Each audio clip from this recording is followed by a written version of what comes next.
ప్రార్థన చేసుకుందాం. ప్రేమ కలిగిన మా తండ్రి, నమ్మకమైన దేవ, యేసుక్రీస్తు ప్రభువారి అతి శ్రేష్టమైన పరిశుద్ధ నామమున ఈ యొక్క రాత్రికాల సమయంలో మీ మందిరావరణలో చేరి మిమ్మల్ని స్తుతించి ఆరాధించి మహిమపరచుటకు మా బ్రతుకులు అనుగ్రహించిన ధన్యకర సమయం కొరకాయ మీకే స్తోత్రాలు. సజీవులే కదా నిన్ను స్తుతిస్తారు అని సెలవిచ్చి సజీవులుగా ఉంచి ఈ దినాన ఈ రీతిగా వాక్య పరిచర్య కొరకాయ, బైబిల్ స్టడీ కొరకాయ, బైబిల్ పఠనం కొరకాయ మీ పాసందికి రావడానికి అనుగ్రహించిన ఈ మంచి సమయాన్ని బట్టి మీకే స్తోత్రాలు. నమ్మదైన దేవుడవు, జీవము గల దేవుడవు, అద్భుతములు ఆశ్చర్య కార్యములు చేసే దేవుడవు, మాట తప్పని దేవుడవు, మంచి దేవుడవు, మహిమగల దేవుడవు, నిత్యము 24 పెద్దలు 4 జీవులు కోట్ల కుల దూతల చేత ఆరాధించబడుతుండే వాడవు. అద్భుతమైనటువంటి మహిమా ప్రభావములతో సింహాసనాసీనుడైన దేవుడుగా ప్రభువా, మీరు మాత్రమే అమరత్వము కలిగిన వాడవై ప్రభువా సమస్త జీవకోటి వలన ఆరాధన పొందుతూ ప్రభువా మహింపరచబడుతున్నటువంటి దేవా, మీకు స్తోత్రాలు చెల్లిస్తున్నాను. ఈ యొక్క సమయంలో మీ ప్రైలముగా మీ వాక్యము ధ్యానించడానికి మిమ్మల్ని సమీపించి ఉండగా, మీ పాద సన్నిధి చేరి ఉండగా మీ వాక్యములో ఉన్న సంగతులను గ్రహించుటకై కృప చూపవలసిందిగా ప్రార్థిస్తున్నాం. కుడి రాగలిగిన ప్రియుల కొరకు వందనాలు. దగ్గరుండి దూరము నుండి చూస్తూ వినుచున్న ప్రియులను బట్టి స్తోత్రాలు. టెలికాస్ట్ చేస్తున్న బిడ్డలను బట్టి స్తోత్రాలు. ప్రభువా, ఇక పరిచయను దీవెనకరంగా చేయము. రక్షణ లేని వారు రక్షించబడినట్లును, రక్షించబడిన వారు ఆత్మీయంగా ఉజ్జీవించబడి పురుకొల్బడి నూతనపరచబడి మీరు ఆకడ కొరకు ఆయత్తపరచబడినట్లును మీరే సిద్ధపరచవలసిందిగా ప్రార్థిస్తున్నాం. తీసుకొచ్చిన ప్రియుల కొరకాయ స్తోత్రాలు. సమయం ఎంత ఆశీర్వాదకరంగా చేయండి. వాటి ద్వారా వాక్యము ద్వారా మీ సంధి మేము అనుభవించుటకు సహాయపడండి. దయల మా తండ్రి, మీ వాక్యము మా జీవితానికి మార్గదర్శిగా చుక్కానిగా ఉంచినందుకై స్తోత్రాలు. మీ వాక్యము ద్వారా మా జీవితాలని క్రమపరుస్తూ దిద్దుతూ ప్రభువా నీ యొక్క రూపంలోనికి మార్చబడాలని నువ్వు కోరిన ప్రకారముగా మీ వాక్యముతో దినదినము మమ్మల్ని నూతనపరుస్తున్న ప్రేమ కొరకాయ మీకే స్తోత్రాలు. నిలబడుతున్న వాడు కూడా బలహీనుడు, నిమిత్త మాత్రుడు, హద్దుబాట్లు కలిగిన వాడు, నిష్ప్రయోజకమైనటువంటి దాసుడు. మీ దాసుని మరుగుపరచు మాటలు తేటగా దయచేయి. మీరే మాట్లాడు. మీ మాటలు నీ నోటి గుండా బయలు వెళ్ళిన మాట అది నిష్ఫలముగా నీ యొద్దకు మరలక అది వచ్చి కార్యమును జరిగించినట్లు మీ కార్యము జరిగించబట్టుకు సహాయపడవలసిందిగా ప్రార్థిస్తున్నా. ప్రభువా, మీ మాటలకు ముద్ర వేయండి. ఎవరెవరికి ఏ మాటలు అవసరం మాటలు దయచేయి. సరైన సమయంలో సరైన వ్యక్తుల యొద్దకు ఈ మాటలు తీసుకువెళ్ళండి. వారి జీవితాలని ప్రభువా మీ వైపుకు త్రిప్పగలుగుటకు, వారి జీవితాలు మీ వైపు ఆకర్షించబడగలుగుటకు, వారి జీవితాలు మీ వైపు ప్రభువా పురుకొల్పబడుటకు, వారి జీవితాలు మీ వైపు తీర్మానించబట్టుకై మీ మాటల చేత వారిని మీరు ఆకర్షించవలసిందిగా ప్రార్థిస్తున్నాం.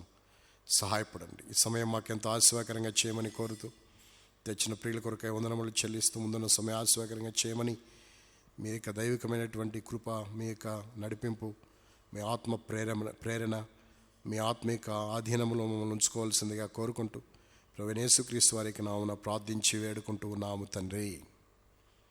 ఆమేన్. పాట సంఖ్య 120వ పాట పాడుకుందాం. Song number 120.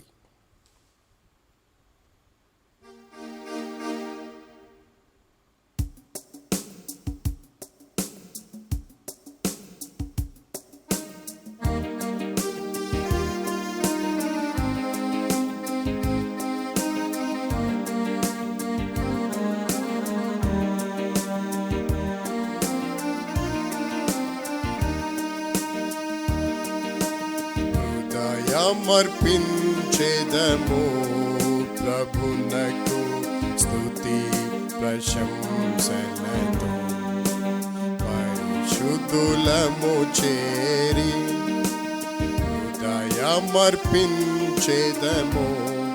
ప్రభునకు స్తుతి ప్రశంసలతో, పరిశుద్ధులము చేరి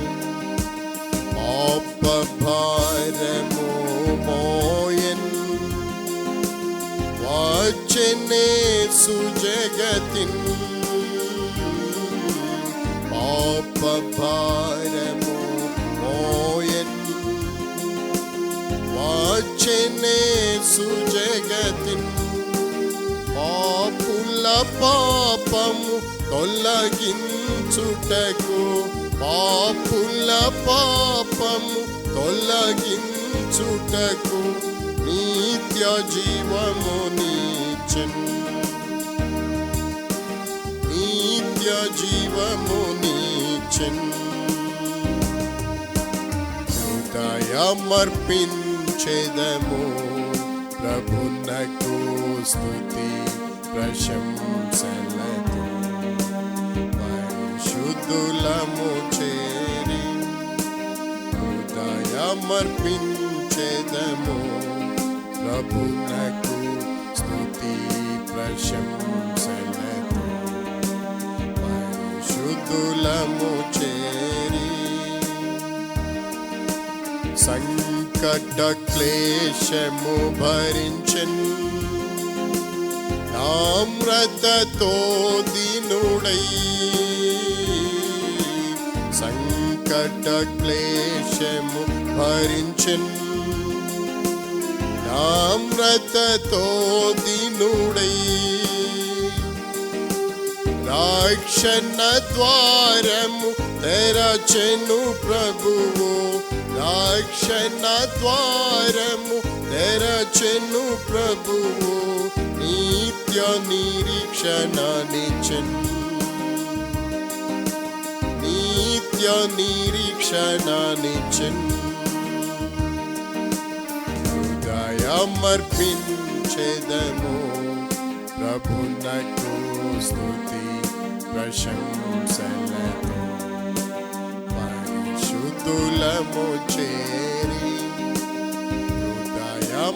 హృదయమర్పించెదము ప్రభునకు స్తుతి ప్రశంసలతో పరిశుద్ధులము చేరి ఆశ్చర్య పరలోక ప్రేమ పాపుల మగు మనకే ఆశ్చర్య పరలోక ప్రేమ పాపుల మగు మనకే తిరిగి వెళ్ళకు పాపము నాకు తిరిగి వెళ్ళకు పాపము నాకు నిలువకు పాపములో నిలువకు పాపములో హృదయమర్పించెదము ప్రభునకు స్తుతి ప్రశంసలతో పరిశుద్ధులము చేరి హృదయమర్పించెదము ప్రభునకు స్తుతి ప్రశంసలతో పరిశుద్ధులము చేరి అర్పించెదము ప్రభువా ఆత్మ ప్రాణ దేహం అర్పించెదము ప్రభువా ఆత్మ ప్రాణ దేహం కాపాడు మా జీవితములా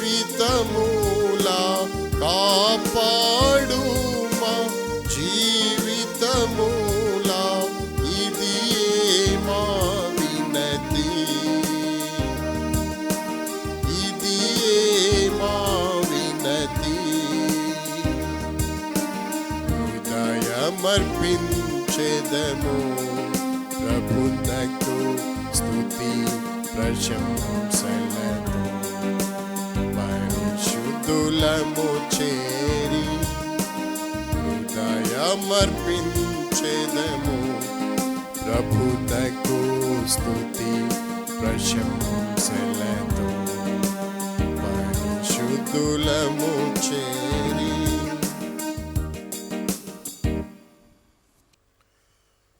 ఈరోజు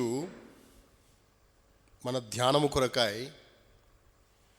దేవుని వాక్యములో నుండి మొదటి రాజుల గ్రంథం 18వ అధ్యాయము 3వ వచనాన్ని మనం అందరం కూడా కలిసి చదువుకుంటాం. 1 Kings chapter 18 verse 3. మొదటి రాజుల గ్రంథం 18వ అధ్యాయము 3వ వచనాన్ని. ఆహాబు తన గృహ నిర్వాహకుడు ఓబద్యాను పిలిపించెను. ఈ ఓబద్య యెహోవా యందు బహుభయభక్తులు గలవాడై. దేవుని వాక్యములో నుండి ఈ మాటను మనం ధ్యానిస్తూ వచ్చాం. చదవబడిన ఈ భాగములో ఓబద్య బహుభయభక్తులు గలవాడై ఉన్నాడు అనే మాటను మనం గమనించినాం. వాస్తవంగా ఏలియా భక్తుని యొక్క జీవితాన్ని మనం ధ్యానం చేస్తూ ఏలియా భక్తుడు ఎలాంటి దైవ కార్యములు, మహిమగల కార్యములు ఈ భూమి మీద జరిగించినాడో ఆ విషయాలను, తన కార్యాలను, తన గురించిన వ్రాసిన విషయాలను వచనం వెంబడి వచనము, వచనములోని పదం వెంబడి పదాన్ని ధ్యానించడానికి ప్రభు మనకు కృప చూపుతూ వచ్చినాడు. అందులో భాగంగానే పోయిన వారము మనము ఓబద్య జీవితాన్ని గురించి ధ్యానించడానికి ప్రభు సహాయపడ్డాడు. ఓబద్య ఎవరు, ఓబద్య జీవితం ఎట్లా ప్రభువుకు మహిమార్థంగా ఉంటూ వచ్చిందో, భయభక్తులు కలిగిన వాడుగా జీవించినాడో, ఓబద్య అనే పేరుకు అర్థం ఏమిటో, ఓబద్యాలు ఎంతమంది ఉన్నారో అనే విషయాలను మనము జ్ఞాపకం చేసుకుంటూ వచ్చాం. అయితే ఈ దినాన ఇక్కడ ఒక మాటను మనము సంపూర్ణంగా, సమగ్రంగా మనము ధ్యానించవలసిన వారమై ఉంటున్నాం. ఏంటి ఆ మాట అంటే భయభక్తులు అనే మాటని. భయభక్తులు అనే మాట చాలా సమగ్రంగా ఈ మాటను మనం ధ్యానించవలసిన వారమై ఉంటున్నాం. భయభక్తులు, దేవుని యందు భయభక్తులు కలిగి ఉండుట అనే మాట. కాబట్టి అతడు బహుభయభక్తులు కలిగిన వాడు. కాబట్టి బహుభయభక్తులు కలిగినటువంటి ఓబద్యాన్ని గురించి ధ్యానించినాము. అసలు భయభక్తులు అంటే ఏంటి? భయభక్తులు అనగా ఏమిటి, అనగానేమి? భయభక్తులు ఎవరి యందు కలిగి ఉండాలి? తిరిగి భయభక్తులు ఎందుకు కలిగి ఉండాలి? భయభక్తులు కలిగి ఉండుట వలన లాభం ఏమిటి? సామెతల గ్రంథంలో ఎక్కువగా పెక్కు పర్యాయాలు భయభక్తుల గురించి సామెతల గ్రంథంలో మనం చదవగలుగుతాం. అయితే భయభక్తులు సామెతల గ్రంథంలో వ్రాయబడిన ప్రకారంగా వచ్చే ఆధిక్యతలు ఏమిటి? భయభక్తులు ఇంకా మిగతా గ్రంథాలలో, అంటే మిగతా పుస్తకాల్లో, బైబిల్ గ్రంథంలోని 66 గ్రంథాల్లోని 66 పుస్తకాల్లోని మిగతా విశేషతలను గురించి కూడా ఈరోజు సమగ్రంగా మనము ధ్యానించవలసిన వారమై ఉంటున్నాం. అంతేకాదు భయభక్తులు కలిగిన ఈ అధ్యాయం, ఈ యొక్క భాగం అంతటిని మనం ధ్యానించిన తదుపరి మన యొక్క తీర్మానాన్ని కూడా మనం జ్ఞాపకం చేసుకోవాల్సిన వారమై ఉంటున్నాం. అందుకే ఈరోజు భయభక్తులు అనే మాటని మనము ధ్యానించినట్లుగా ప్రభు మనకి సహాయపడునుగాక.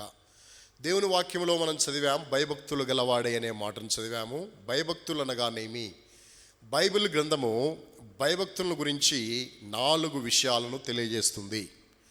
భయభక్తులను గురించి బైబిల్ గ్రంథము 4 విషయాలను తెలియజేస్తుంది. మొట్టమొదటి విషయము, భయభక్తులు అంటే ఏమిటి, భయభక్తులు అనగానేమి అనగా సామెతల గ్రంథం 8వ అధ్యాయము, సామెతల గ్రంథము 8వ అధ్యాయము 13వ వచనంలో ఒక మాట మనం చదువుతాం. 13వ వచనం, Proverbs chapter 8 verse 13. యెహోవా యందు భయభక్తులు కలిగి ఉండుట చెడుతనము నసహించుకొనుటయే. కాబట్టి చెడుతనమును అసహించుకోవటము అంటే భయభక్తులు కలిగి ఉన్నట్లు. భయభక్తులు కలిగి ఉండుట అనగానేమి అంటే చెడుతనాన్ని అసహించుకొనుట. కాబట్టి చెడుతనమును అసహించుకొనుట అనే కార్యము, చెడుతనమును అసహించుకోవాలి. అసహ్యము మనకు కలగాలి చెడుతనం అనగానే. ఒకవేళ మనలో చెడుతనం ఉన్నా, లేకపోతే బయట చెడుతనాన్ని చూచినా అసహ్యత కలగాలి. అసహ్యత అనేది ఎప్పుడైతే మనలో పుడుతుందో వాటి మీద అప్పుడు మనము దేవుని యందు భయభక్తులు కలిగిన వారంగా ఉండే వారమై ఉంటున్నాం. కాబట్టి భయభక్తులు కలిగి ఉండుట అనగా చెడుతనమును అసహించుకోవడం. రెండవ కారణము దేవుని వాక్యంలో నుండి యోబు గ్రంథం 1వ అధ్యాయం 1వ వచనంలో ఒక మాట చదువుతాం. యోబు గ్రంథం 1వ అధ్యాయం 1వ వచనం. Book of Job chapter 1 verse 1. ఊజు దేశమందు యోబు అని ఒక మనుషుడుండెను. అతడు యథార్థవర్తనుడును న్యాయవంతుడునై దేవుని యందు భయభక్తులు కలిగి చెడుతనము విసర్జించిన వాడు. భయభక్తులు కలిగి చెడుతనమును విసర్జించిన వాడు అంటే చెడుతనమును విసర్జించిన కారణాన భయభక్తులు కలవాడిగా ప్రసిద్ధికి ఎక్కినాడు. అంటే భయభక్తులు కలిగి ఉన్న వ్యక్తి విసర్జించాలి. ఏం విసర్జించాలి అంటే చెడుతనాన్ని విసర్జించాలి, అసహించుకోవాలి చెడుతనాన్ని. రెండవదిగా విసర్జించాలి చెడుతనాన్ని, రెండవ నిర్వచనము. మూడో నిర్వచనం ఏమిటి అనగా సామెతల గ్రంథం 3వ అధ్యాయము 7వ వచనాన్ని మనం చదువుతాం. మూడవ నిర్వచనం సామెతల గ్రంథంలో 3వ అధ్యాయము 7వ వచనం. నేను జ్ఞానిని గదా అని నీవు అనుకొనవద్దు, యెహోవాయందు భయభక్తులు కలిగి చెడుతనము విడిచిపెట్టుము. యెహోవాయందు భయభక్తులు కలిగి చెడుతనమును విడిచిపెట్టు. కాబట్టి 3 నిర్వచనాలు బైబిల్ గ్రంథంలో స్పష్టంగా మనం చూడగలిగినాం. 8వ అధ్యాయం 13వ వచనం సామెతల గ్రంథంలో చెడుతనమును అసహించుకోవాలని, యోబు గ్రంథం 1వ అధ్యాయం 1వ వచనంలో చెడుతనాన్ని విసర్జించాలని, తర్వాత సామెతల గ్రంథం 3వ అధ్యాయము 7వ వచనంలో చెడుతనమును విడిచిపెట్టాలని, తిరిగి 4వదిగా నిర్వచనము బైబిల్ గ్రంథం ఏం సెలవిస్తుందంటే భయభక్తుల గురించి 14వ అధ్యాయం 2వ వచనం, ప్రోవెర్బ్స్ చాప్టర్ 14 verse 2. సామెతల గ్రంథం 14వ అధ్యాయము 2వ వచనాన్ని చదువుతాం. యథార్థముగా ప్రవర్తించువాడు యెహోవాయందు భయభక్తులు గలవాడు, కుటిల చిత్తుడు ఆయన్ను తిరస్కరించువాడు. యెహోవాయందు భయభక్తులు గలవాడు అని చెప్పాలంటే ఆ మనుషుడు యథార్థముగా ప్రవర్తించువాడై ఉండాలి. 4వ నిర్వచనము భయభక్తులకు 4వ నిర్వచనము యెహోవాయందు భయభక్తులు కలిగి ఉండుట అనగా యథార్థ ప్రవర్తన. ఎప్పుడైతే చెడుతనాన్ని మనము అసహించుకుంటామో, ఎప్పుడైతే మనము చెడుతనాన్ని విసర్జిస్తామో, ఎప్పుడైతే మనము చెడుతనాన్ని విడిచిపెడతామో అప్పుడు యథార్థ ప్రవర్తన ఆటోమేటిక్గా మనకు అలవడుతుంది. చెడుతనమే మన యందు లేనప్పుడు, చెడు అనేది అసహ్యతకు గురైనప్పుడు, చెడు అనేది విసర్జించబడినప్పుడు ఇంకా మనలో ఉండేది మంచే. ఎప్పుడైతే ఈ మంచితనము, ఈ మంచి గుణము, మంచితనము అనేది మన హృదయంలో ఉంటుందో యథార్థతగా ప్రవర్తించడానికి అది కారణమవుతుంది, యథార్థంగా ప్రవర్తించడానికి అది హేతు అవుతుంది. అందుకే యథార్థంగా ప్రవర్తించు వాడే భయభక్తులు గలవాడుగా పిలువబడతాడు, పరిగణించబడతాడు. కాబట్టి 4 నిర్వచనాలు బైబిల్ గ్రంథం నుండి భయభక్తులనే మాటకు మనము బైబిల్లో నుండి చూడగలుగుతూ వచ్చినాం. కాబట్టి మొట్టమొదటి విషయము మరొకసారి నేను చెప్తున్నాను, భయభక్తులు అనగా యెహోవాయందు భయభక్తులు అనగా చెడుతనాన్ని అసహించుకొనుట. యెహోవాయందు భయభక్తులు అనగా చెడుతనమును విసర్జించుట. యెహోవాయందు భయభక్తులు అనగా చెడుతనాన్ని విడిచిపెట్టుట. యెహోవాయందు భయభక్తులు అనగా యథార్థముగా ప్రవర్తించుట అనే విషయాన్ని దేవుని వాక్యమును మనం చూడగలుగుతూ వచ్చిన వారం అంటున్నాం. కాబట్టి 4 ప్రాముఖ్యమైన విషయాలు భయభక్తులు కలిగిన వ్యక్తిలో మనం చూడగలిగే వారమై ఉంటున్నాం. ఉదాహరణకు మత్సుకు ఒక మాదిరిగా ఒక వ్యక్తిని మనం చూడగలిగే వారమై ఉంటున్నాం. బైబిల్ గ్రంథములో వాస్తవముగా ఇలాగూ ఈ గుణాలు కలిగి ఈ నిర్వచనాన్ని యెహోవాయందు భయభక్తులు కలిగి ఉండువాడు అనే మాటకి భయభక్తులనే నిర్వచనాన్ని తన జీవితంలో స్పష్టంగా చూపించినటువంటి ఒక వ్యక్తిని బైబిల్ గ్రంథంలో నుండి మనం చూడగలుగుతాం. ఎవరా వ్యక్తి అనగా యోసేపు దేవునికి భయపడేవాడు, భక్తి కలిగిన వాడు. ఎలాగూ అంటే మనకు తెలుసు యోసేపును గురించి మనం చాలా స్పష్టముగా ఎన్నో విషయాలు యోసేపును గురించి బాల్యము నుండే మనం ఎరిగిన వారము. ఈ మధ్య కాలంలో వచ్చిన వాళ్ళకు కూడా యోసేపు గురించి తెలిసే ఉండవచ్చు. ఎందుకంటే యోసేపు అనే వ్యక్తి మన జీవితాల్లో మన యొక్క ధ్యానాల్లో బహుపర్యాయాలు మనకు తటస్థపడుతూ ఉంటాడు. అందుకే యోసేపు యొక్క చరిత్ర, యోసేపు యొక్క జీవితము అది మరుగైనది కాదు, అది తేట తెల్లమే అందరికీ. అందుకే యోసేపు జీవితంలో మనం జ్ఞాపకం చేసుకుంటే చెడుతనాన్ని అసహించుకున్నాడు. పోతీఫరు భార్య తన దగ్గరకు వచ్చి మొట్టమొదటి చెడుతనాన్ని అసహించుకున్నాడు. వాళ్ళ అన్నలు చెడ్డ పని చేస్తే ఆ చెడు సమాచారం తీసుకొచ్చి తండ్రికి చెప్పేవాడు. చెడుతనాన్ని అసహించుకునేవాడు, అందులో కలిసిపోయేవాడు కాదు, వాళ్ళతో మిళితమయ్యేవాడు కాదు. అలాగూ చెడుతనాన్ని అసహించుకుంటూ వచ్చినాడు. పోతీఫరు భార్య విషయంలో కూడా మనం గమనిస్తే పోతీఫరు భార్య అతన్ని శోధిస్తూ వచ్చింది. ప్రతిదినం అతన్ని శోధించినప్పుడు ఆ మనుషుడు ఒప్పుకోలేదు. ఏం చేశాడు? అసహించుకున్నాడు. అంతేకాదు విసర్జించినాడు, నేను చేయను అని. తర్వాత విడిచిపెట్టాడు. తన వస్త్రాన్ని కూడా ఆమె చేతిలో విడిచిపెట్టి పారిపోయినాడు. చెడుతనమునకు దూరంగా వెళ్ళిపోయినాడు. ఏదైతే విసర్జించినాడో దాన్ని విడిచిపెట్టినాడు. విడిచిపెట్టడమే కాదు, యథార్థంగా ప్రవర్తించినాడు. ఏంటి యథార్థత అంటే? నిన్ను తప్ప ఈ ఇంటిలో ఆయన నాకు అన్నీ ఇచ్చాడు, నిన్ను నాకు అప్పగించలేదు. నిన్ను తప్ప అన్నీ నాకు అప్పగించినాడు. ఏది ఉందో ఏది లేదో నా యజమానికి తెలియదు. కాబట్టి అన్నీ నిర్వహించుకోవాల్సిన వాడని నేనే. కాబట్టి నేనే నిర్వహించాలి గనుక నిన్ను మాత్రం నాకు అప్పగించి ఉండలేదు. కాబట్టి నేను ఈ విషయంలో పాపము చేయలేను, దుష్కార్యము నేను చేయలేను అని తాను అసహించుకొని విసర్జించి విడిచిపెట్టి తన మేర ఏంటో తన మేరలోనే, తనకున్నటువంటి పరిధి ఏంటో ఆ పరిధిలోనే తానుండి తనది కాని దాని జోలికి పోకుండా యథార్థంగా జీవించినటువంటి మనుషుడు యోసేపు. అందుకే హెచ్చించబడ్డాడు, అందుకే శ్రేష్ఠుడిగా చేయబడ్డాడు, అందుకే దేవునికి మహిమ తీసుకురాగలిగినాడు. కాబట్టి ఈ రాత్రికాల సమయంలో భయభక్తుల అనగా నిర్వచనం ఏంటో చెప్పుకున్నాం. ఆ భయభక్తులుగా ఆ 4 నిర్వచనాలకు మాదిరిగా ఎవరున్నారో బైబిల్ గ్రంథంలో మనం యోసేపును చూడగలుగుతూ వచ్చిన వారమైంటున్నాం. కాబట్టి యోసేపు ఒక్కడే భయభక్తులు కలిగి ఉండాలా, లేకపోతే ఓబద్యా ఒక్కడే భయభక్తులు కలిగి ఉండాలా? మనం ఎవరము భయభక్తులు కలిగి ఉండక్కర్లేదా? అసలు ఎవరు భయభక్తులు కలిగి ఉండాలి? ఎవరు భయభక్తులు కలిగి ఉండాలి అనగా బైబిల్ గ్రంథం ఇలా సెలవిస్తుంది. ఎవరి భయభక్తులు కలిగి ఉండాలి? రండి, కీర్తన గ్రంథం 33వ అధ్యాయము 8వ వచనాన్ని మనందరం కలిసి చదువుతాం. సామ్ 33:8. 33వ అధ్యాయము 8వ వచనాన్ని మనమందరం కలిసి చదువుతాం. ఎవరు భయభక్తులు కలిగి ఉండాలి? 33వ అధ్యాయం 8వ వచనం. Psalms chapter 33:8. లోకులందరూ యెహోవా యందు భయభక్తులు నిలుపవలెను, భూలోక నివాసులందరూ ఆయనకు వెరవవలెను. లోకులందరూ యెహోవా యందు భయభక్తులు నిలుపవలెను. లోకములో ఉన్న ప్రజలందరూ భయభక్తులు కలిగి ఉండాలి. దావీదు భక్తుడు అంటాడు, లోకులందరూ, లోకములో ఎంతమంది మనుషులైతే ఉన్నారో ప్రపంచములో లోకములో ఉన్న ప్రజలందరూ కూడా ఆయన యందు భయభక్తులు కలిగి ఉండాలని దావీదు యొక్క అభిప్రాయం, దావీదు యొక్క మాట ఏమని? భయభక్తులు కలిగి ఉండాలి.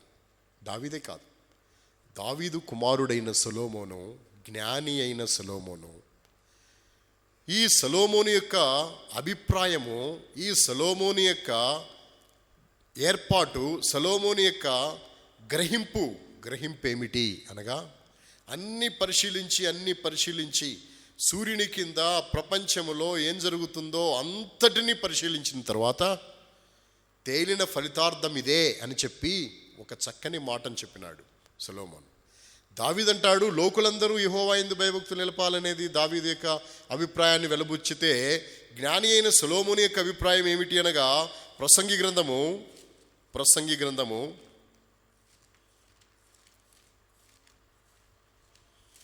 12వ అధ్యాయము 13వ వచనం. ప్రసంగి గ్రంథము 12వ అధ్యాయము 13వ వచనాన్ని నేను చదువుతున్నాను. ఇదంతయు వినిన తరువాత తేలిన ఫలితార్థం ఇదే, దేవుని యందు భయభక్తులు కలిగి ఉండి ఆయన కట్టలను అనుసరించి నడుచుచుండవలెను. మానవ కోటికి ఇదియే విధి. మానవ కోటికి అంటే, కోటి అంటే సమూహము. మానవ సమూహానికి, మనుష్య సంతతికి, భూ ప్రపంచంలో ఉన్న ప్రతి మానవ కోటికి విధి ఏమంటే యెహోవా యందు భయభక్తులు కలిగి ఉండాలి. సొలొమోను ఉన్నాడు, యోసేపు భయభక్తులు కలిగి ఉన్నాడు, ఓబద్యా భయభక్తులు కలిగి ఉన్నాడు, హనన్యా అనేవాడు ఇంకా భయభక్తులు కలిగి ఉన్నాడు. ఇలా వాళ్ళు భయభక్తులు కలిగి ఉన్నారు, కొర్నేలి భయభక్తులు కలిగిన వాడు అని ఇలా మనం ఎంతోమంది గురించి చెప్పుకుంటున్నాం. వాళ్ళు ఉన్నారు, మనం ఉండక్కర్లేదా అంటే అందరూ భయభక్తులు కలిగి ఉండాలి. లోకులందరూ భయభక్తులు కలిగి ఉండాలి. నిలపాలి, యెహోవా యందు భయభక్తులు నిలపాలి, భయభక్తులు చూపాలి. అంతేకాదు మానవ కోటికి విధి అంతటినీ పరిశీలించి తన జ్ఞానం పొందిన తర్వాత జ్ఞానమును బట్టి లోకమంతటిని పరిశీలించి అతడు కష్టమునకు సుఖమునకు ఉన్న తేడా, తర్వాత మేలుకు కీడుకున్న పరిస్థితులు, తన జీవితంలో ఎదురయ్యేటువంటి విషయాలన్నిటినీ గురించి తాను తర్కించి, పరిశీలించి, పరిశోధించి చివరకు తేలిన ఫలితార్థం ఏంటంటే, ఫైనల్గా తాను ఇచ్చిన రిజల్ట్ ఏంటంటే, అన్నిటినీ పరిశీలించి అతనిచ్చిన అవుట్పుట్ ఏంటంటే, ఏమంటే తేలిన ఫలితార్థం ఇదే. ఏమది? మానవ కోటికి ఇదియే విధి. ఏంటా విధి అనగా భయభక్తులు కలిగి ఉండుట, యెహోవా యందు భయభక్తులు కలిగి ఉండుట. అందుకే మనమును భయభక్తులు కలిగి ఉండవలసిన వారం అంటున్నాం. మనమందరము ఆయన యందు భయభక్తులు కలిగిన వారమై ఈ లోకంలో మనం జీవించవలసిన వారం అంటున్నాం. ఇంతకీ ఎవరెందు భయభక్తులు కలిగి ఉండాలా? బైబిల్లో మనం చదివాం 33వ అధ్యాయం 8వ వచనం, యెహోవా యందు. తర్వాత ప్రసంగి గ్రంథం 12వ అధ్యాయం 13వ వచనం మనం చదివాం. ఏమని? దేవుని యందు భయభక్తులు కలిగి ఉండండి, ఇదే మానవ కోటికి విధి అని చెప్పాడు. దేవుని యందు. ఎందుకు దేవుని యందు భయభక్తులు కలిగి ఉండాలి? ఎందుకు యెహోవా యందు భయభక్తులు కలిగి ఉండాలి? కారణం ఏమిటి? ఎందుకు భయభక్తులు కలిగి ఉండాలి? భయభక్తులు మనుషులు కలిగి ఉండడానికి గల కారణం ఏమిటి? ఎందుకు కలిగి ఉండాలి భయభక్తులు అంటే దానికి కూడా బైబిల్ గ్రంథం నిర్వచనం ఇస్తుంది, దానికి కూడా జవాబు చెప్తుంది. 130వ కీర్తన గ్రంథం 130వ అధ్యాయం, సామ్ 130, 130వ అధ్యాయం. కీర్తన గ్రంథం 130వ అధ్యాయము 4వ వచనాన్ని చదువుతున్నాను. 4వ వచనం, 130 verse 4. అయినను జనులు నీ యందు భయభక్తులు నిలుపునట్లు నీ యొద్ద క్షమాపణ దొరుకును. నీ యొద్ద క్షమాపణ దొరుకుతుంది. కాబట్టి జనులు నీ యందు భయభక్తులు నిలుపునట్లు 3వ వచనంలో మనం చూస్తాం. ఏమని? ప్రభువా యెహోవా నీవు దోషములను కనిపెట్టి చూచినడలా ప్రభువా నీ యొద్ద ఎవడు నిలవగలడు? నీ ఎదుట ఎవడు నిలవగలడు? ఎవరు నిలవలేరు. దోషములను కనిపెట్టి చూచేవాడు ఆయన చూసేవాడు, అంతేకాదు క్షమించేవాడు. జనులు నీ యందు భయభక్తులు నిలుపునట్లు నీ యొద్ద క్షమాపణ దొరుకుతుంది. నీ యొద్ద భయభక్తులు నిలపడానికి, నీ యందు భయభక్తులు నిలపడానికి క్షమాపణ ఉంది. కాబట్టి ఆయన క్షమించే దేవుడు. కాబట్టి భయభక్తులు మనము కలిగి ఉండుట మన జీవితానికి అనుగుణ్యము. మనము భయభక్తులు కలిగి ఉండవలసిన వారం అంటున్నాం. అయితే ఇక్కడ ఒక ప్రశ్న తలెత్తుతుంది. క్షమించే వ్యక్తి దగ్గర భయభక్తులు కలిగి ఉండుట అనేది కుదురుతుందా? ఎందుకంటే ఎన్ని తప్పులు చేసినా ఆయన క్షమిస్తూ ఉంటాడు కదా. అది అలుసు అవుతుంది కదా, అది తేలికగా తీసుకోబడుతుంది కదా, తేలికగా అది పరిగణించబడుతుంది కదా. ఎన్ని చేసినా క్షమిస్తాడు ఈయన, ఎన్ని చేసినా క్షమిస్తాడు ఈయన. కాబట్టి అలాంటప్పుడు భయభక్తులు కలిగి ఉండటానికి ఎట్లా కారణమవుతుంది? అలుసుగా తీసుకుంటారు కదా. దేవుడు దోషములకు తగిన శిక్ష విధింపకుండుట వలన మనుషులు బుద్ధిపూర్వకంగా పాపము చేయడానికి కారణమవుతుందని బైబిల్లో చెప్పబడింది కదా. కాబట్టి దోషమునకు తగిన శిక్ష పడకపోతే వారు భయం విడిచి విస్తారంగా పనిచేయడానికి, పాపం చేయడానికి కారణమవుతుంటే, మరి క్షమాపణ కలిగి ఉన్నప్పుడు, దేవుడు క్షమాపణ అనే గుణాన్ని కలిగి ఉంటే మనుషులు ఆయన యందు భయభక్తులు ఎట్లా కలిగి ఉంటారు? అలా కలిగి ఉంటే ఆయన క్షమిస్తాడనే విషయాన్ని గ్రహించి అలుసుగా తీసుకొని ఇంకెన్నో పర్యాయాలు పాపం చేయడానికి, పడిపోవడానికి కారణమవుతుంది కదా. కానీ క్షమాపణ ఉంది గనక నీ యందు భయభక్తులు కలిగి ఉంటారు మనుషులు అని దావీదు భక్తుడు చెప్తున్నాడే ఈ మాట. యాత్రా కీర్తనలో వ్రాయబడిన మాట. ఏమని? భయభక్తులు కలిగి ఉంటారు మనుషులు నీ యందు అని చెప్తున్నాడే. ఏంటి కారణం? అవును, క్షమాపణ కలిగి ఉన్నాడు గనక ఆయన మనుషులు ఆయన యందు భయభక్తులు కలిగి ఉంటారు. ఎందుకో తెలుసా? ఆయన నిన్ను క్షమిస్తాడు. ఎంత ఘోర దుర్మార్గుడు అయినా ఆయన నిన్ను క్షమిస్తాడు. ఎంత ఘోర పాపాత్ముడు అయినా ఆయన నిన్ను క్షమిస్తాడు. అయితే కృతజ్ఞత ఏర్పడుతుంది. నిజమైన క్షమాపణ పొందిన వ్యక్తి, ప్రభు దగ్గర నుండి నిజమైన క్షమాపణ పొందిన వ్యక్తి కృతజ్ఞత భావం ఏర్పడి పాపము చేయకుండా భయభక్తులు కలిగి ఉండడానికి కారణమవుతుంది. చెడుతనాన్ని విసర్జించుకోవడానికి, చెడుతనాన్ని అసహించుకోవడానికి, విసర్జించడానికి, విడిచిపెట్టడానికి, యథార్థంగా ప్రవర్తించడానికి అది కారణమవుతుంది. ఎలా కారణమవుతుందో బైబిల్లో ఒక ఉదాహరణ నేను మీకు చూపిస్తాను. ఘోరమైనటువంటి పాపాత్మురాలు వ్యభిచారమందు పట్టబడింది. ప్రభు దగ్గరికి తీసుకొచ్చారు. అందరూ రాళ్లతో కొట్టి చంపాలి, మరణానికి బెత్తెడు దూరములో ఉంది. ప్రభు కొట్టండి, ఇలాంటి దుర్మార్గాలు బతకటానికి వీల్లేదు అంటే ఆ క్షణంలోనే మరణిస్తుంది ఆవిడ. అలాంటి పరిస్థితుల్లో ప్రభు అన్నాడు, పాపము లేని వాడెవడో వాడే మొట్టమొదట ఆమె మీద రాయి వేయండి అని తీర్పు చెప్పాడు. అందరూ వెళ్ళిపోయారు. యేసు ప్రభు ఒక్కడే మిగిలాడు. యేసు ప్రభు ఒక్కడు వాళ్ళందరూ వేయాల్సిన రాళ్లతో ధర్మశాస్త్ర ప్రకారం కొట్టాలి. ఎందుకో తెలుసా? ఆయన పాపము లేనివాడు గనుక. పాపము లేనివాడు ఆయన కాబట్టి ఆయన ఆమెను కొట్టాలి, కొట్టి ఆమెను చంపాలి. ఆయనే అందరు రాళ్ళు వేయాలి. అందరికి బదులు ఆయనే పాపము లేనివాడు గనుక ఆయనే రాళ్లతో కొట్టి చంపాలి ధర్మశాస్త్రానుసారంగా. కానీ ప్రభు అన్నాడు, నేను నిన్ను క్షమిస్తున్నాను, నేను కూడా నీకు శిక్ష విధించను. అంటే క్షమాపణ ఇచ్చాడు, శిక్షను తీసివేశాడు. ఆ శిక్ష తాను భరించాడు. ఆయన భరించి, ఆయన ఆ శిక్షను భరించి ఆయన ఆమెకు క్షమాపణ ఇచ్చాడు. అప్పుడు ఆమె అంటుంది, కృతజ్ఞత భావంతో ఒక మాట అంటుంది. ఏమంటుందో తెలుసా? అమ్మా, ఎవరునూ నీకు శిక్ష విధింపలేదా అంటే, లేదు ప్రభువా, లేదు ప్రభువా. అప్పుడు ప్రభు అన్నాడు, ఇంకా నువ్వు వెళ్ళి ఇంకెప్పుడు పాపము చేయకుము, పాపం చేయవద్దు. కృతజ్ఞత పూర్వకంగా ప్రభువుకు జవాబిస్తూ, లేదు ప్రభువా అంది. క్షమాపణ, నిజమైన క్షమాపణ అనుభవించిన వారు, నిజమైన క్షమాపణ హృదయాలలో పొందినవారు, నిజమైన క్షమాపణ యొక్క ఆ యొక్క అనుభూతిని కలిగిన వారు, వారి జీవితాల్లో వారు భయభక్తులు కలిగి ఉండడానికి ప్రయత్నిస్తారు. భయభక్తులు కలిగిన వారుగా ఈ భూమి మీద జీవిస్తారు. ఎందుకు దేవుని యందు భయభక్తులు కలిగి ఉండాలి? యెహోవా యందు భయభక్తులు కలిగి ఉండడానికి గల కారణం ఏమిటి అనగా, జనులు నీ యందు భయభక్తులు నిలుపునట్లు నీ యొద్ద క్షమాపణ దొరుకుతుంది అని దేవుని వాక్యం సెలవిస్తుంది. నిజమే, ఈనాడు మన జీవితాల్లో దేవుని యందు మనం భయభక్తులు కలిగిన వారముగా ఈ లోకములో మనం జీవించవలసిన వారమై ఉంటున్నాం.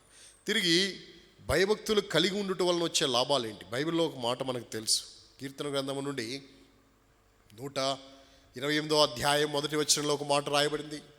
యెహోవా యందు భయభక్తులు కలిగి ఆయన త్రోవలో యందు నడుచువారందరూ ధన్యులు అని రాయబడింది. 128వ అధ్యాయం 1వ వచనంలో ధన్యతలు ఇవ్వబడ్డాయి. భయభక్తులు కలిగి ఉంటే కొన్ని ధన్యతలు ఇవ్వబడ్డాయి. ఏంటి ఆ ధన్యతలు? దేవుని వాక్యములో నుండి ఆ ధన్యతలను మనం ధ్యానం చేద్దాం. భయభక్తుల గురించి ధన్యతలు సామెతల గ్రంథంలో చాలా రాయబడ్డాయి, చాలా వివరించబడ్డాయి. రెండవదిగా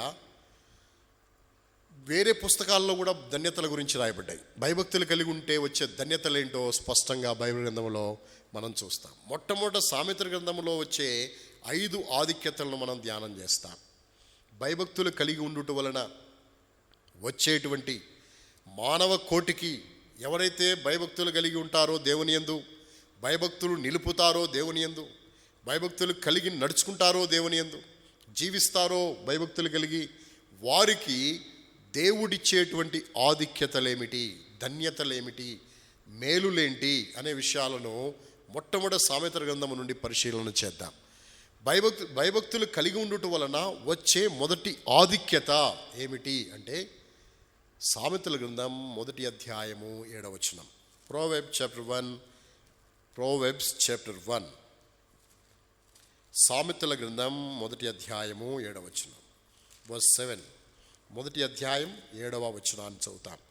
యెహోవా యందు భయభక్తులు కలిగి ఉండుట తెలివికి మూలము, మూర్ఖులు జ్ఞానమును ఉపదేశమును తిరస్కరించుదురు. యెహోవా యందు భయభక్తులు కలిగి ఉండుట తెలివి. కాబట్టి తెలివికి మూలం. భయభక్తులు కలిగి ఉంటే చాలు, తెలివి ఇస్తాడు దేవుడు, తెలివిస్తాడు, తెలివి రాబడుతుంది. తెలివి ఇవ్వటానికి కారణం ఏంటంటే భయభక్తులు కలిగి ఉండాలి, దేవుని యందు భయభక్తులు కలిగి ఉండాలి. అలా భయభక్తులు కలిగి ఉండి యోసేపు ఎంత తెలివి కలిగిన వాడయ్యాడు. అలా భయభక్తులు కలిగి ఉండి ఎంత గొప్ప తెలివితేటలు ఇచ్చినాడు దేవుడు. కాబట్టి భయభక్తులు కలిగి ఉండుటే తెలివికి మూలము. అది మూలము అంటే ఆధారము. తిరిగి రెండవదిగా భయభక్తులు కలిగి ఉండుట వలన రెండవ మేలేమిటి రండి చదువుతాం. దేవుని వాక్యములో నుండి 9వ అధ్యాయం 10వ వచనం. మనందరికీ బాగా తెలుసు, చిన్నప్పటి నుండి చదువుకున్న మాట ఇది. 9, 10, 9, 9 తర్వాత 10, ఇంకేమి లేవు. కాబట్టి సామెతల గ్రంథం 9వ అధ్యాయం 10వ వచనంలో మాట రాయబడింది, యెహోవా యందు భయభక్తులు కలిగి ఉండుటే జ్ఞానమునకు మూలము. ఇందాక తెలివి అన్నారు భయభక్తులు అంటే, మళ్ళీ ఇప్పుడు జ్ఞానం అంటున్నారు. తెలివి వేరు, జ్ఞానము వేరు. తెలివి అనేది అది భయభక్తులు కలిగి ఉండటం వలన ఇస్తాడు దేవుడు. రెండవది జ్ఞానము కూడా భయభక్తులు కలిగి ఉండటం వలనే దేవుడు ఇస్తాడు. కాబట్టి ఒకటి తెలివి, రెండు జ్ఞానమునకు మూలము. కాబట్టి జ్ఞానం అనేది ప్రభు ఇచ్చేది, తెలివి అనేది ప్రభు ఇచ్చేది. ఎప్పుడు ఇస్తాడు అంటే భయభక్తులు కలిగి ఉండటం వలన. భయభక్తులు కలిగి అపవిత్రంగా ఉండకూడదు, అపవిత్రతను అసహించుకొని, అపవిత్రతను విసర్జించి, అపవిత్రతను విడిచిపెట్టి పవిత్రంగా యథార్థంగా ఉండడానికి ఇష్టపడిన దానియేలు పరమ జ్ఞానాన్ని పొందాడు. గొప్ప జ్ఞానవంతుడుగా ప్రకాశించాడు దానియేలు. కారణం ఏంటో తెలుసా? భయభక్తులు కలిగి ఉన్నాడు. యోసేపు జ్ఞానము కలిగిన వాడు, యోసేపు తెలివి కలిగి ప్రవర్తించినాడు, దానియేలు జ్ఞానము కలిగి ప్రవర్తించినాడు. అందుకే భయభక్తులు కలిగి ఉండుట తెలివికి మూలము, భయభక్తులు కలిగి ఉండుట జ్ఞానమునకు మూలము అని దేవుని వాక్యంలో చదువుతున్నాం. తిరిగి మూడవదిగా భయభక్తులు కలిగి ఉంటే మూడవ ఆధిక్యత ఏమిటి? రండి, దేవుని వాక్యములో నుండి సామెతల గ్రంథం 10వ అధ్యాయము 27వ వచనాన్ని చదువుతాం. సామెతల గ్రంథం 10వ అధ్యాయం 27వ వచనం. Proverbs chapter 10:27. యెహోవా యందు భయభక్తులు కలిగి ఉండుట దీర్ఘాయువునకు కారణము, భక్తిహీనుల ఆయుష్ తక్కువైపోవును. కాబట్టి యెహోవా యందు భయభక్తులు కలిగి ఉంట దీర్ఘాయువునకు కారణం.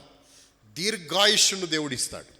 బైబిల్లో రాయబడింది ఆయుష్, మానవుని యొక్క ఆయుష్ కాలము 70 సంవత్సరాలు, అధిక బలం ఉన్న ఎడల 80 సంవత్సరాలు. కానీ దేవుని వాక్యం సెలవిస్తుంది భయభక్తులు కలిగి ఉంటే దీర్ఘాయువునకు ఏమవుతుంది? కారణమవుతుంది.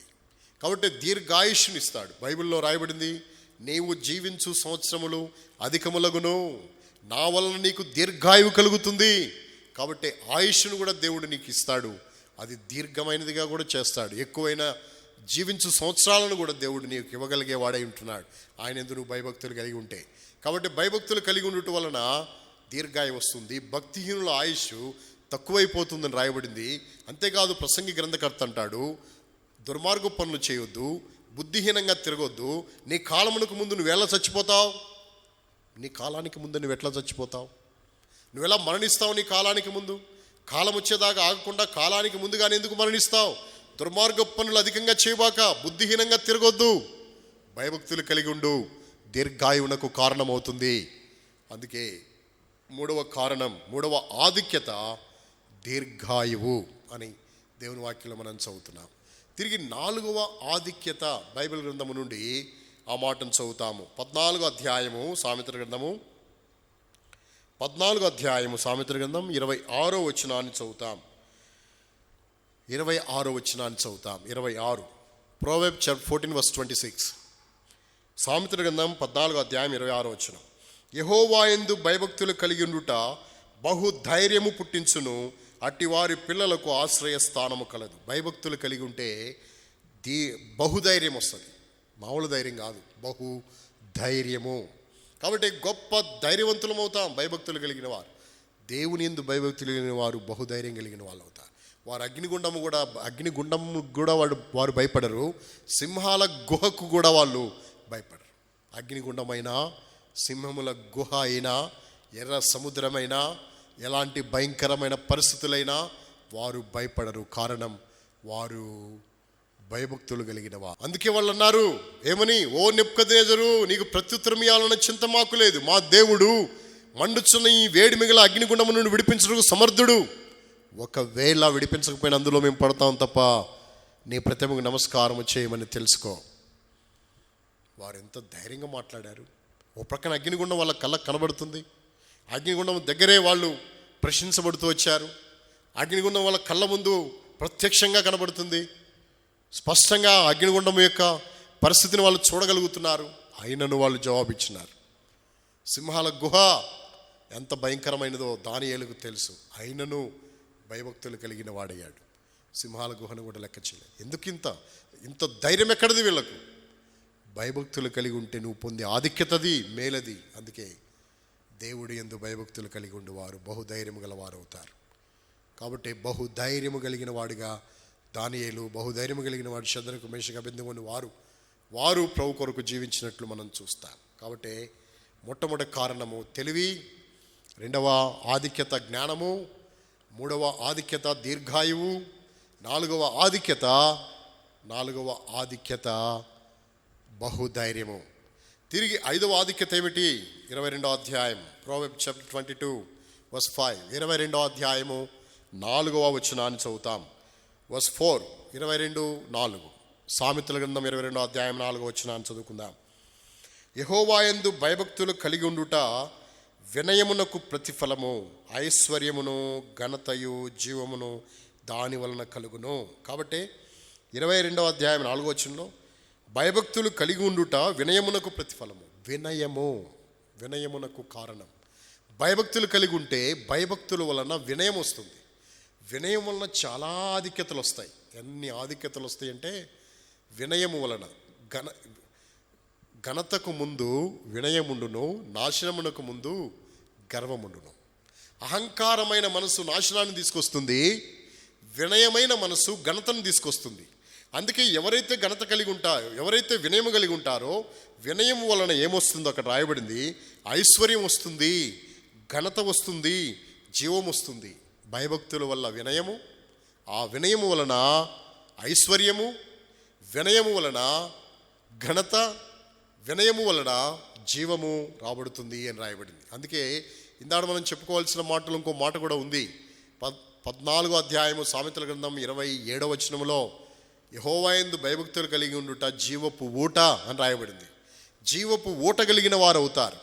జీవపు ఊట కలిగి ఉండుట ద్వారా దీర్ఘాయువునకు కారణమవుతుంది. జీవపు ఊట కలిగి ఉండుట ద్వారా వారి జీవితాలు జీవముతో నింపబడేవిగా, జీవము కలిగినవిగా, వర్ధిల్లేవిగా ఉంటున్నాయి. అందుకే 5 కారణాలు మనం చూడగలుగుతూ వచ్చినాం. 5 ఆధిక్యతలు. యెహోవాయందు భయభక్తులు కలిగి ఆయన త్రోవల యందు నడుచు వారందరూ ధన్యులు. ఏంటా ధన్యత? 1 తెలివి, 2 జ్ఞానము, 3 దీర్ఘాయువు, 4 బహుధైర్యము, 5 వినయము. వినయము వలన ఐశ్వర్యము, వినయము వలన ఘనత, వినయము వలన జీవము, అంటే జీవపు ఊట మన ప్రభువు మనకు అనుగ్రహించేవాడే ఉంటున్నాడు. ఇది సామెతల గ్రంథములో భయభక్తులు కలిగి ఉండటం వలన వచ్చే 5 ఆధిక్యతలు. మరి మిగతా పుస్తకాలలో భయభక్తులు కలిగి ఉంటే వచ్చే 5 ఆధిక్యతలు ఏంటి? మిగతా పుస్తకాల్లో కూడా మనం చూద్దాం. అందులో మొట్టమొదటిది భయభక్తులు కలిగి ఉండటం వలన మొట్టమొదటి ఆధిక్యత ఏమిటి అంటే, కీర్తన గ్రంథంలో నుండి కొన్ని విషయాలు మనం చూస్తాం. కీర్తన గ్రంథంలో 25వ అధ్యాయము, కీర్తనలు 25వ అధ్యాయం 12వ వచనాన్ని చదువుదాం. కీర్తనలు 25వ అధ్యాయం 12వ వచనం. యెహోవాయందు భయభక్తులు గల వాడెవడో వాడు కోరుకొనవలసిన మార్గమును ఆయన వానికి బోధించును. కోరుకోవలసిన మార్గాన్ని బోధిస్తాడు. భయభక్తులు కలిగి ఉంటే కోరుకోవలసిన మార్గాన్ని దేవుడు బోధిస్తాడు. ఏం కోరుకోవాలి? ఉదాహరణకు కొన్ని మార్గాలు మన ముందుంటాయి, ఏం కోరుకోవాలో తెలియదు. భయభక్తులు కలిగి ఉన్నవానికి కోరుకోవలసిన మార్గం స్పష్టముగా దేవుడు బోధించేవాడై ఉంటున్నాడు, బోధిస్తాడు. అదే మాటను ఇంకో సందర్భం కూడా చూస్తాం. 14వ వచనం, అదే అధ్యాయంలో 14వ వచనం. యెహోవా మర్మము ఆయనేందు భయభక్తులు గల వారికి తెలిసి ఉన్నది, ఆయన తన నిబంధనను వారికి తెలియచేయును. కాబట్టి మర్మము బోధిస్తాడు, మర్మము తెలియజేస్తాడు. భయభక్తులు కలిగి ఉండటం వలన మార్గము బోధించబడుతుంది, మర్మము తెలియచేయబడుతుంది. భయభక్తులు కలిగి ఉంటే మర్మాలన్నీ దేవుడు బయలుపరుస్తాడు, మర్మమైన విషయాలను దేవుడు తేటపరుస్తాడు. మెట్టుకు భయభక్తులు కలిగి ఉండుట అనేది ప్రధానమైన కారణం. అందుకే మన జీవితంలో మనం భయభక్తులు కలిగిన వారమై ఉండవలసిన వారమై ఉంటున్నాం. అందుకే భయభక్తులు కలిగి ఉండుట. కీర్తన గ్రంథములో నుండి భయభక్తులు కలిగి ఉండు వలన వచ్చే ఆధిక్యతలు ఏమిటి అనగా, మొట్టమొదటి ఆధిక్యత మార్గము బోధించబడుతుంది. రెండవదిగా మార్గము బోధించబడుతుంది, మర్మము తెలియపరచబడుతుంది భయభక్తులు కలిగి ఉండటం వలన. రెండవ కారణం 31వ అధ్యాయము కీర్తన గ్రంథం 31వ అధ్యాయం 19వ వచనం. కీర్తనలు 31:19. నీ యందు భయభక్తులు గల వారి నిమిత్తము నువ్వు దాచి ఉంచిన మేలు ఎంతో గొప్పది, నరుల ఎదుట నిన్ను ఆశ్రయించు వారి నిమిత్తము నువ్వు సిద్ధపరిచిన మేలు ఎంతో గొప్పది. భయభక్తులు ఎవరైతే కలిగి ఉంటారో వారి నిమిత్తము దేవుడు మేలు దాచిపెట్టాడు. దేవుడు దాచిపెట్టిన మేలు, దాయబడిన మేలును దాచిపెట్టాడు. భయభక్తులు కలిగిన వారికి దాచిపెట్టిన మేలు ఉంది. తగిన కాలములో ఆ దాచిపెట్టిన మేలుతో వాళ్ళని తృప్తిపరుస్తాడు. అందుకే బైబిల్లో ఆ మాట కూడా రాయబడింది. రండి, దేవుని వాక్యములో నుండి 34వ అధ్యాయం 9వ వచనంలో రాయబడింది. 9వ వచనం, Psalm 34:9, కీర్తన 34 9వ వచనం. యెహోవా భక్తులారా, ఆయన యందు భయభక్తులు ఉంచుడి, ఆయన యందు భయభక్తులు ఉంచువానికి ఏమీయూ కొదువలేదు. ఏది కొదువు ఉండదు, ఏ మేలు కొదువు ఉండదు. మేలులు ఇస్తాడు, అంతేకాదు ఏది కూడా కొదువ ఉండదు. ఎవరికంటే భయభక్తులు ఉంచువానికి. కాబట్టి రెండో విషయాన్ని, భయభక్తులు ఉండటం వల్ల రెండవ ఆధిక్యత ఏంటో బైబిల్లో మనం చూస్తాం. మొట్టమొదటి ఆధిక్యత, మార్గము మర్మము బోధించబడుతుంది, తెలియపరచబడుతుంది. రెండవ ఆధిక్యత, భయభక్తులు కలిగి ఉండటం వలన మేలు అంటే ఏమీ కొదువ ఉండదు, వాళ్ళకి ఏ మేలు కొదువ ఉండదు అని మనం గ్రహించవలసిన వారం అంటున్నాం. మూడవ ఆధిక్యత, భయభక్తులు కలిగి ఉండటం వలన వచ్చే మూడవ ఆధిక్యత ఏమో బైబిల్లో మనం బహు స్పష్టముగా చూడవలసిన వారం అంటున్నాం. అందుకే దేవుని యొక్క వాక్యములో నుండి ఒక మాటను మనం చదువుతాం. రండి, దేవుని వాక్యములో నుండి ఒక మాటను చదువుకుంటాం. మలాకీ గ్రంథము 4వ అధ్యాయము.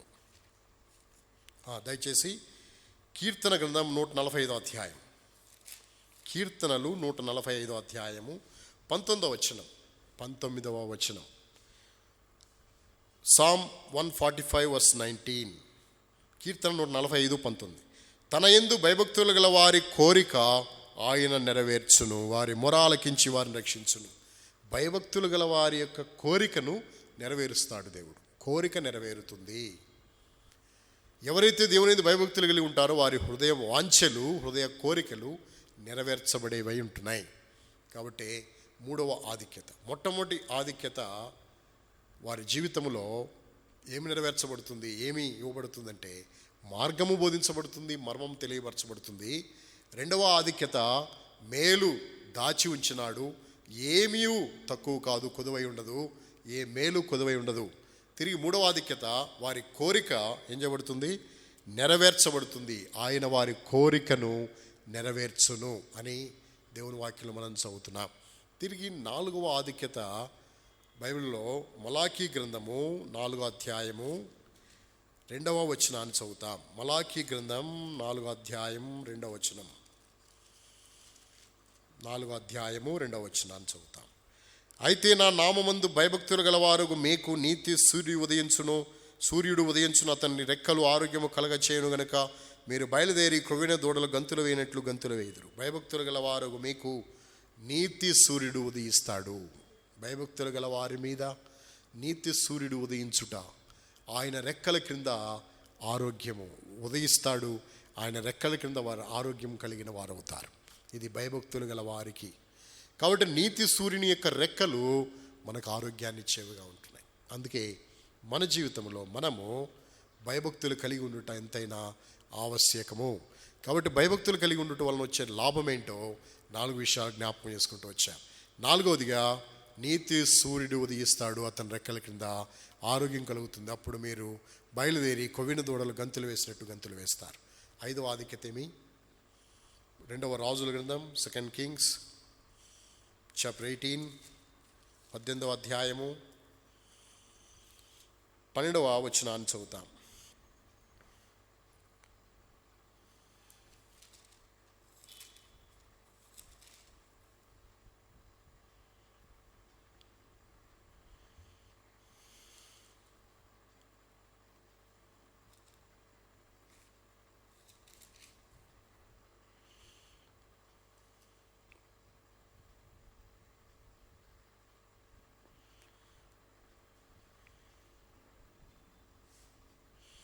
రెండవ రాజుల గ్రంథము 17వ అధ్యాయము 39వ వచనం. 17వ అధ్యాయము 39వ వచనం. 2వ రాజులు 17:39. మీ దేవుడైన యెహోవా యందు భయభక్తులు గలవారై ఉండిన ఎడల ఆయన మీ శత్రువుల చేతిలో నుండి మిమ్మును విడిపించునని ఆయన సెలవిచ్చినను వారు ఆయన మాట వినక తమ పూర్వపు మర్యాద చొప్పునే జరిగించుచూ వచ్చిరి. కాబట్టి భయభక్తులు గలవారై ఉండిన యెడల ఆయన మీ శత్రువుల చేతిలో మిమ్మల్ని విడిపించును. ఎవరైతే దేవుని యందు భయభక్తులు కలిగి ఉంటారో వారి శత్రువుల చేతిలో నుండి ఆయన వారిని ఏం చేస్తాడు? విడిపిస్తాడు అంటే విజయం ఇస్తాడు. శత్రువుల పైన విజయం ఇస్తాడు దేవుడు. ఎప్పుడు ఇస్తాడు? భయభక్తులు కలిగి ఉన్నప్పుడు. అందుకే కొన్ని విషయాలను మనం దేవుని వాక్యములో నుండి చూడగలిగినాం. ఏమని? భయభక్తులు కలిగి ఉంటే సామెతల గ్రంథములో రాయబడిన ఆధిక్యతలు, మిగతా పుస్తకాల్లో రాయబడినటువంటి ఆధిక్యతల గురించి మనం చెప్పుకుంటూ వచ్చాం. కాబట్టి మిగతా పుస్తకాల్లో ఉన్న ఆధిక్యతల్లో మొట్టమొదటి ఆధిక్యత మార్గము, మర్మము దేవుడు తెలియజేస్తాడు, బోధిస్తాడు. రెండవదిగా దాచిపెట్టిన మేలును దేవుడు ఇస్తాడు. ఏమీ తక్కువ కాదు వాళ్ళకు భయభక్తులు కలిగిన వారికి. మూడవదిగా కోరిక నెరవేర్చబడుతుంది. నాలుగవదిగా నీతిసూరుడు ఉదయిస్తాడు, అతని రెక్కల కింద ఆరోగ్యం కలుగుతుంది. ఐదవ ఆధిక్యత శత్రువులపై విజయాన్ని దేవుడు మానవులకి అనుగ్రహించేవాడై ఉంటున్నాడు. ఈ ఆధిక్యతలన్నీ దేవుడు మానవునికి ఇవ్వడానికి ఇష్టపడుతున్నాడు. ఎప్పుడు అంటే భయభక్తులు కలిగి ఉన్నప్పుడు. మనం భయభక్తులు కలిగి ఉంటే దేవునికి ఏంటంట? మనము భయభక్తులు కలిగి ఉన్నాం, దేవునికి ఏంటి లాభం? మనము భయభక్తులు కలిగి ఉంటే దేవునికి ఆనందం, దేవునికి సంతోషం. మనం భయభక్తులు కలిగి ఉంటే దేవుడు సంతోషిస్తాడు, ఉల్లసిస్తాడు, ఆనందిస్తాడు. బైబిల్లో స్పష్టంగా ఆ మాట రాయబడింది. కీర్తన గ్రంథం 147 అధ్యాయం 11వ వచనంలో, Psalm 147 verse 11. కీర్తన గ్రంథం 147 అధ్యాయం 11వ వచనం, తన యందు భయభక్తులు గలవారి యందు, తన కృప కొరకు కనిపెట్టుకుని వారి యందు ఆయన యెహోవా ఆనందించువాడై ఉన్నాడు. కాబట్టి దేవుడు ఆనందించేది ఎవరు ఏందంటే భయభక్తులు గలవారి యందు. ఎవరైతే భయభక్తులు కలిగి ఉంటారో వారిని బట్టి ఆయన ఆనందిస్తాడు.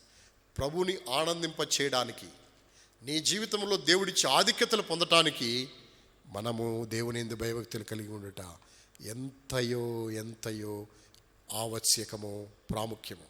కాబట్టి ఆయన యందు మనం భయభక్తులు కలిగి ఉండవలసిన వారమై ఉంటున్నాం. అందుకే ఈనాడు ఇవన్నీ మనం పరిశీలించగా, దేవుని వాక్య వెలుగులో వీటన్నిటిని మనం తరచి చూడగా, మనం ఒక తీర్మానంలోనికి రావాల్సిన వారమై ఉంటున్నాం. ఏంటి ఆ తీర్మానము? మనం చేసుకోవాల్సిన తీర్మానం ఏమిటి? మనము తీర్మానంలోనికి రావాల్సిన విషయం ఏమిటి? ఏంటి ఆ తీర్మానం? దేవుని వాక్య వెలుగులో, దేవుని యొక్క వాక్యంలో రాయబడింది ఒక తీర్మానం. ఏంటి ఆ తీర్మానము అంటే చదువుతాం రండి. ఒక తీర్మానము ఇవ్వబడింది బైబిల్లో. ఏంటి ఆ తీర్మానము? రండి దేవుని వాక్యములో నుండి హెబ్రీలకు రాసిన పత్రిక 12వ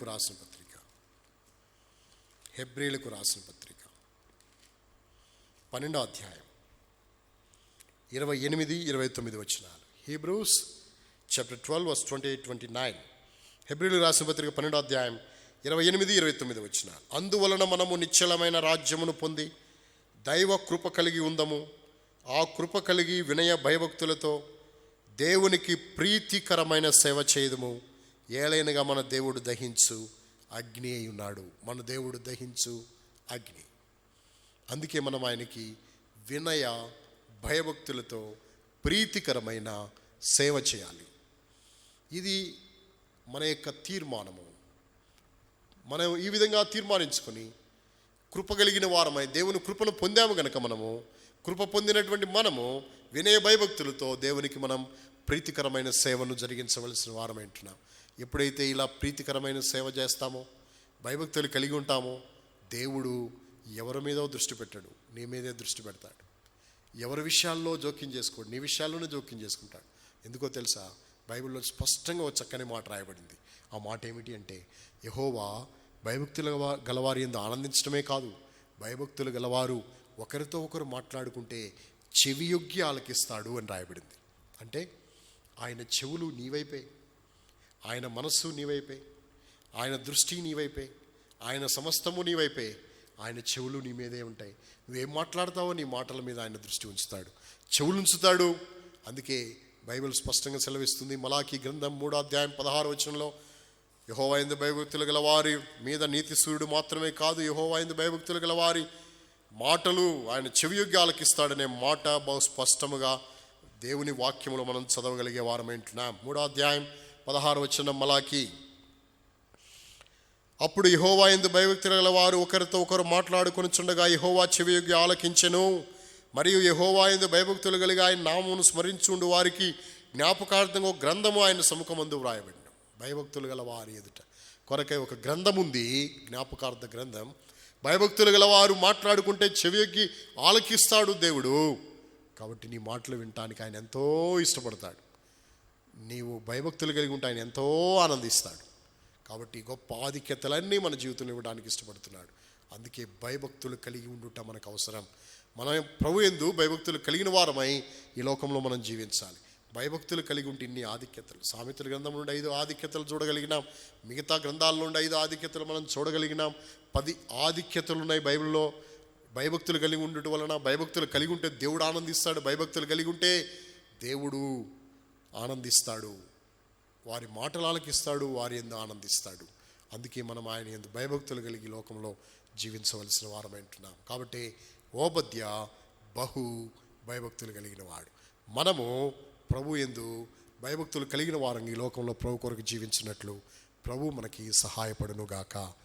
ప్రార్థన చేసుకుందాం, మోకరించండి.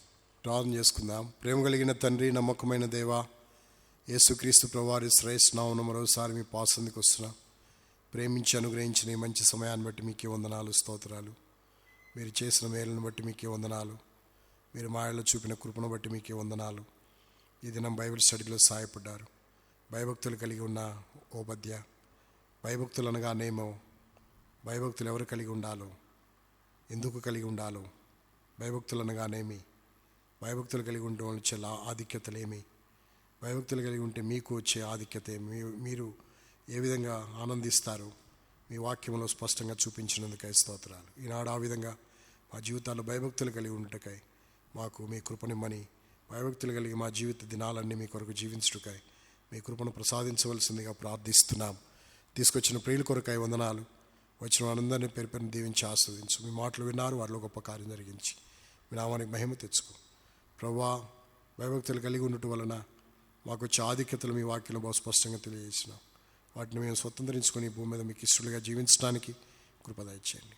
ఆయనను జనులు నీ యందు భయభక్తులు నిలుపునట్లు నీ యందు క్షమాపణ దొరుకునని క్షమాపణ ఇచ్చిన దేవుడు. ఆ యొక్క వ్యభిచారమందు పట్టబడిన స్త్రీని ఎట్లా నువ్వు క్షమించినావు, మమ్మల్ని కూడా క్షమించడానికి కల్వరి శిలువలో రక్తము చిందించిన నీ రక్తంలో మమ్మల్ని క్షమించి, ఇంకెవరైతే క్షమాపణ పొందలేదు వారు ఈ దినమైన క్షమాపణలోనికి రాబట్టడానికి, క్షమాపణ ఆనందాన్ని అనుభవించడానికి మీరు కృపనిమ్మని కోరుకుంటూ, మీరు ఇచ్చిన దివ్యమైన తరుణాన్ని బట్టి మీ మాటలకు ముద్ర వేసి ప్రతిఫలం దయచేయమని యేసుక్రీస్తు మా రక్షకు నామున ప్రార్థించి స్తుతించి వేడుకుంటూ నాము తండ్రి, ఆమేన్.